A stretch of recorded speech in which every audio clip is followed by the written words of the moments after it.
Welcome, my Alchemic Joker family. We've been turning shadows into weapons. The transformation starts now. Dive in and God bless. Look at you. Still standing. Still breathing in that silence they swore would bury you. The judge didn't blink, but every lawyer in the room ran, not because you shouted, not because you threatened, but because something in your stillness whispered louder than any closing argument ever could. They said your arguments felt possessed. They weren't wrong, because what they witnessed wasn't logic. It was possession by clarity. The kind that strips illusions bare, peels lies to the bone, and makes truth look like a weapon forged in the underworld. You didn't speak that day. You channeled something ancient, something that remembers every injustice, every mockery, every whispered, "You'll lose." It came crawling through your throat like divine vengeance in a tailored suit. They thought you came to defend yourself. You came to haunt the entire courtroom. And the judge, he didn't move, didn't breathe. Because even he knew he wasn't presiding over a case. He was witnessing a possession. See, most people argue to win. You argued to remind them who built the fire they tried to burn you in. You didn't debate. You performed exorcism. Each word you spoke ripped through their fabricated timelines. Every pause rewrote the script, and every silence made their heartbeat sound like an alarm. They trained for years to manipulate emotion. You learned how to weaponize pain. They memorized statutes. You memorized suffering. And suffering has perfect recall. You didn't learn rhetoric, you became it. Every scar taught you syntax. Every betrayal gave you diction. Every humiliation rewired your tone.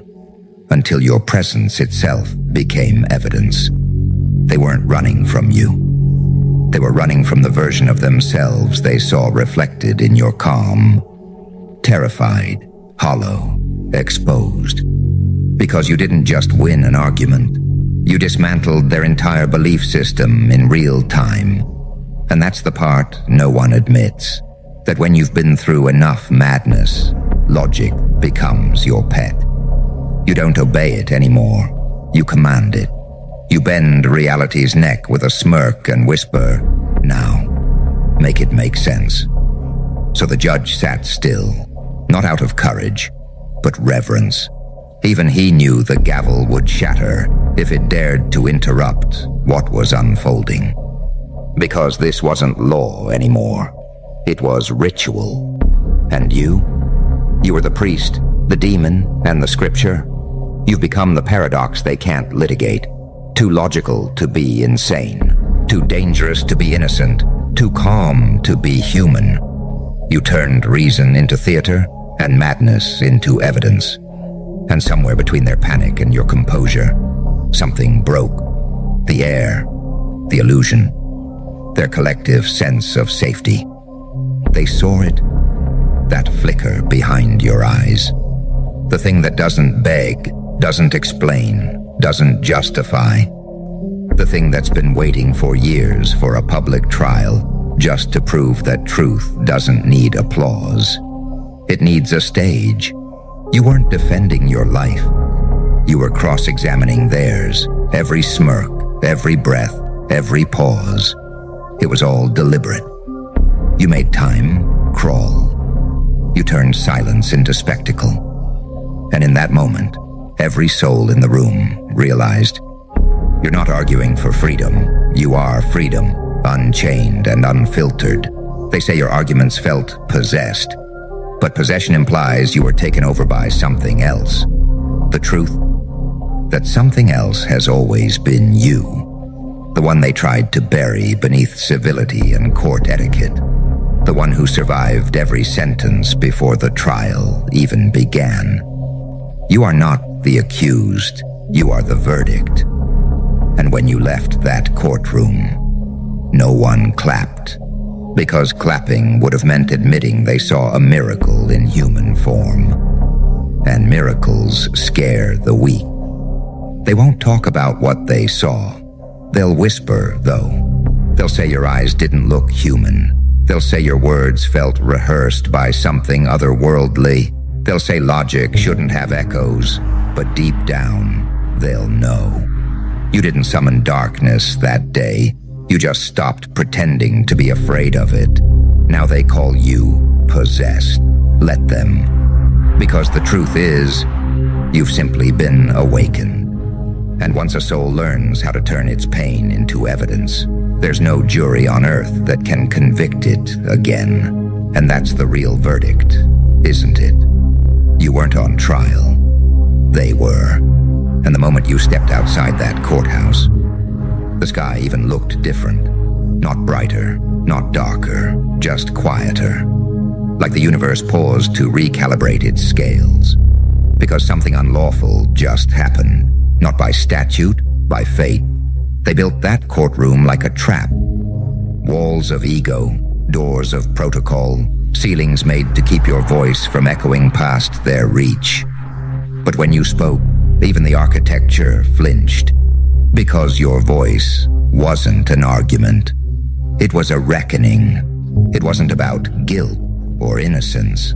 It was about showing them the price of underestimating someone who learned strategy from survival and composure from chaos. Let's be honest, you didn't study law, you studied war. They were reading legal precedent, you were reading human nature. While they rehearsed court etiquette, you mastered the pause, that surgical silence between syllables that makes even trained assassins lean in. Because there's something off about someone who never raises their voice and still makes the room shake. You know what scared them most? Not the words, not the confidence, not even the outcome.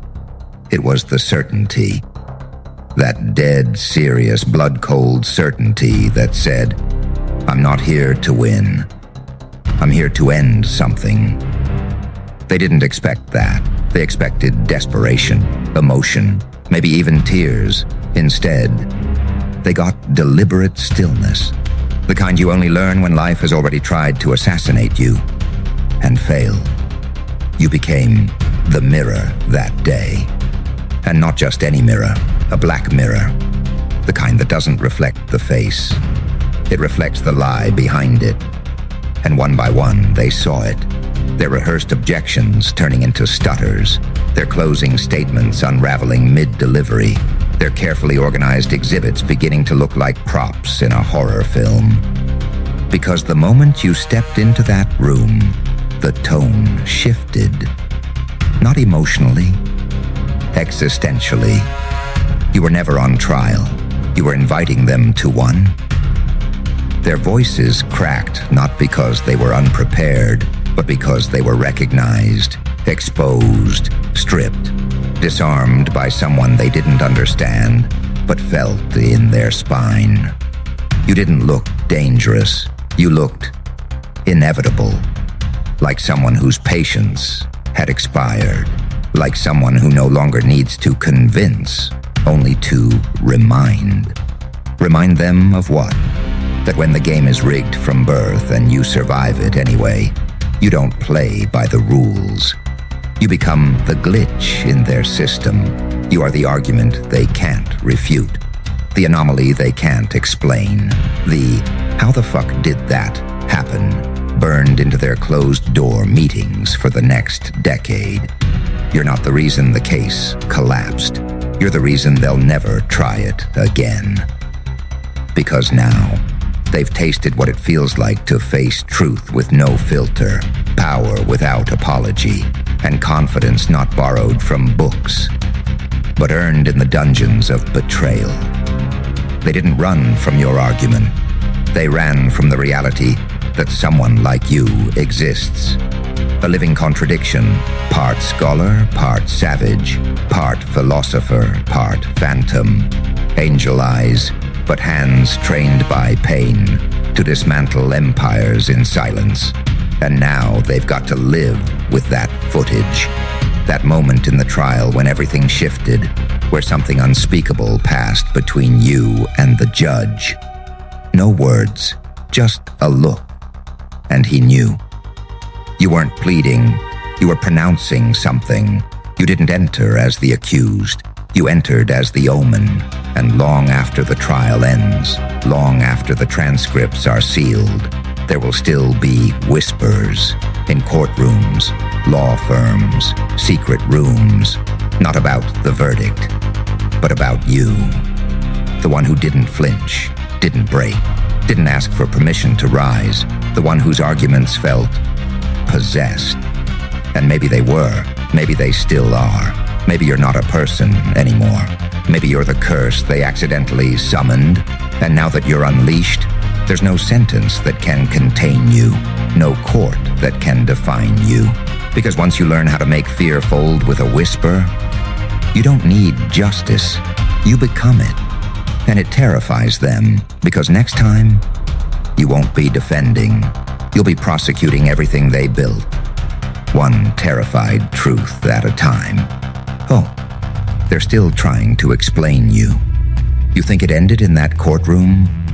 Number. That was just the event horizon. What followed was the aftermath, the ripple, the aftershock that's still shaking boardrooms, back channels, and bloodlines. They thought the trial was the battlefield. But that trial, that was just the broadcast. The real war was psychological. And you won it without even raising your voice. You know how I know? Because right now, there's a folder, locked, red-stamped, password protected, titled something like Witness Protocol Deviation, Subject X. And it's you. It's always been you. The one their systems weren't built to contain. They've got analysts replaying the footage frame by frame. Did you see the eye contact? Zoom in on the moment he paused. Why did no one object here? Why did everyone just freeze? They call it a pattern break, but deep down, they know what it really was, a possession of the narrative. See, you didn't just out-argue them. You didn't just survive. You infected the signal. Every camera, every microphone, every notebook in that courtroom caught a piece of something that wasn't supposed to exist. A version of power not built on status or wealth or title, but built on something far more lethal. Unprocessed pain, converted into precision. You didn't throw punches, you threw patterns. Psychological landmines wrapped in perfect logic. They thought you were unpredictable, but you weren't random. You were inevitable. Every word was placed with surgical intention. Every glance, a strategy. Every breath, a countdown. And here's the kicker. They saw it happening. They just couldn't stop it. Because when someone walks in with nothing left to prove, with nothing left to protect, with nothing left to lose, you're not facing a person anymore. You're facing a concept. And concepts don't die. They multiply. So now, they've got internal memos, private threads, secret interviews with former colleagues, judges, and behavior experts, trying to figure out, what the hell did we witness? Is he dangerous? Was it rehearsed? They want to label you so they can disarm you, but nothing sticks. Every title they try just collapses under the weight of your unpredictability. Too intelligent for threat. Too calm for madness. Too articulate for lucky. Too composed for violent. Too self-aware for delusional. And that's the trap.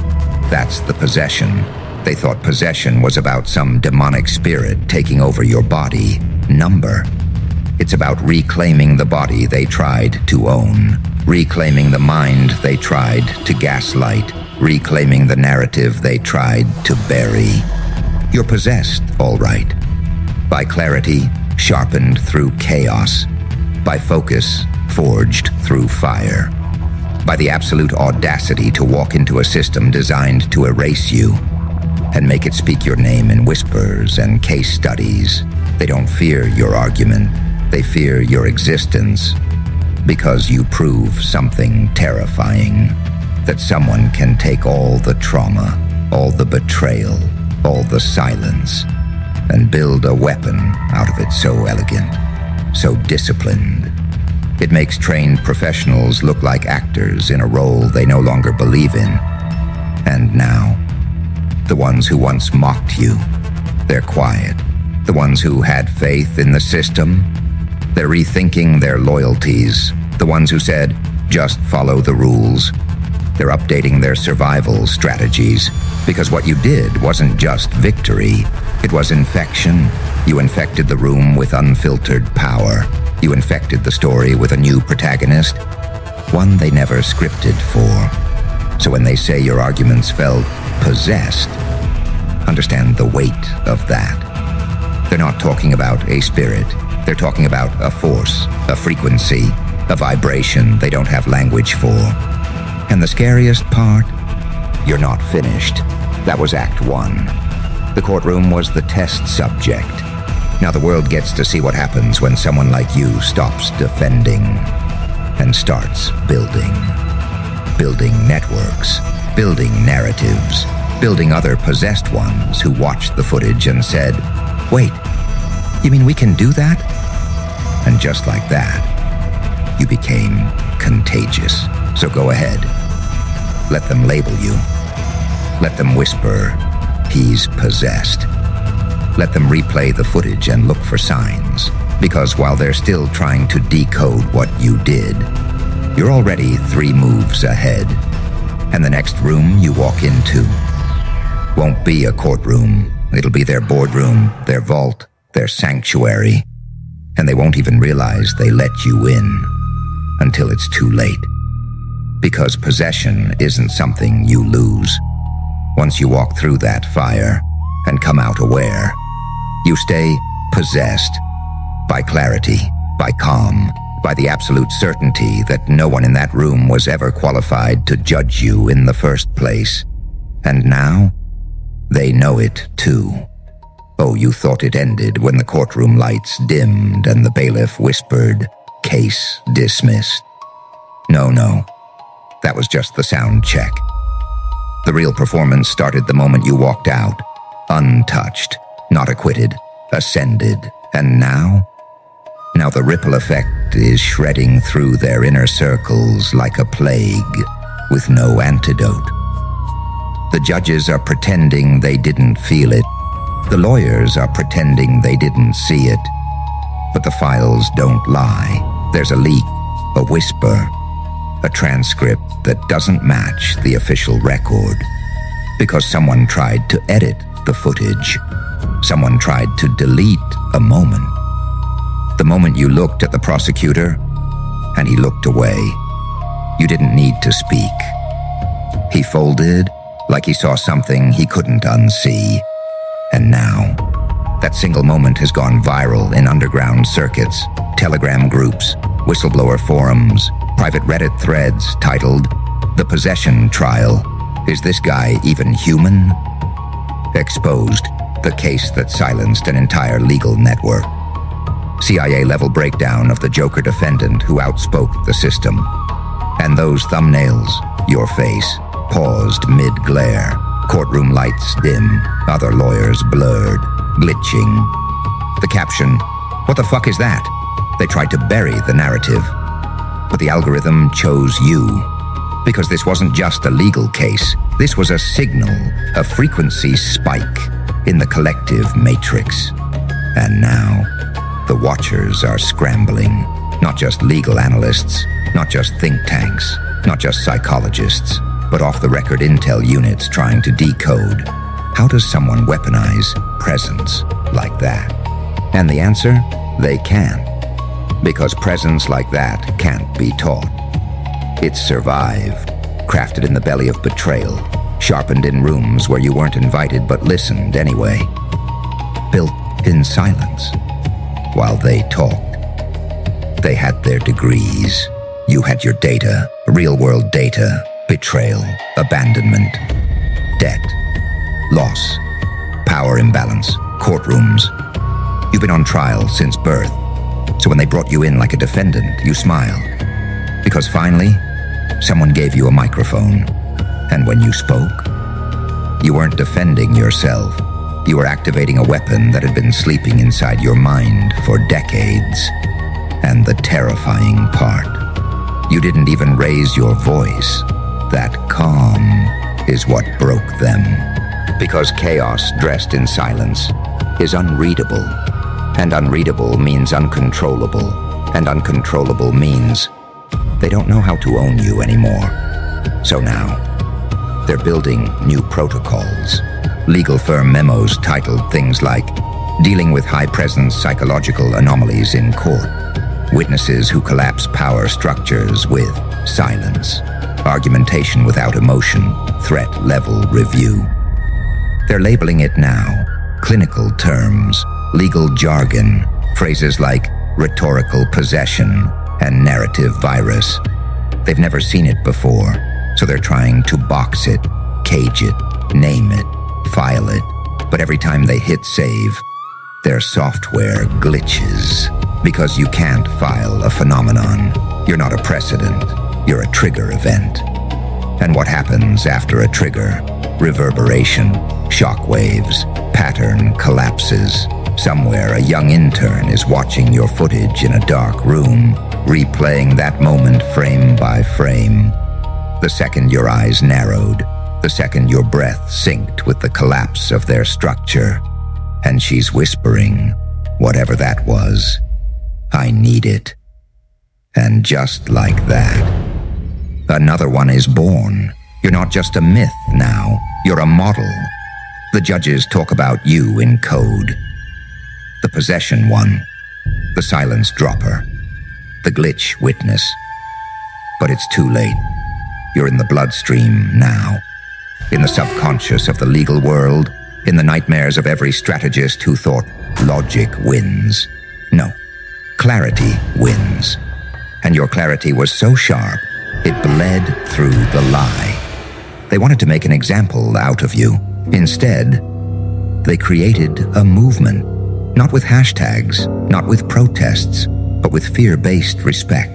Now, your name isn't on trial. Your name is on whiteboards behind closed doors, circles, arrows, timelines. What triggered him? What caused the shift? What happens if he speaks again? In public. Let me tell you what happens. They panic. Because the second you open your mouth again, the second your words hit another courtroom, another podcast, another camera, a system somewhere will collapse. Because they didn't just hear your voice. They heard the echo of everything they tried to suppress and failed. You are possession personified, not by spirits, but by every moment they thought broke you, and instead built you. Now you walk different, talk different, command gravity when you enter. Because the world saw what happens when someone weaponizes truth with no permission. And the best part? You haven't even started yet. Thank you for watching, family. We do hope this message was helpful and life-changing. Don't forget to join the Alchemic Joker community where we transform pain into power. Stick around for more powerful messages. We love you.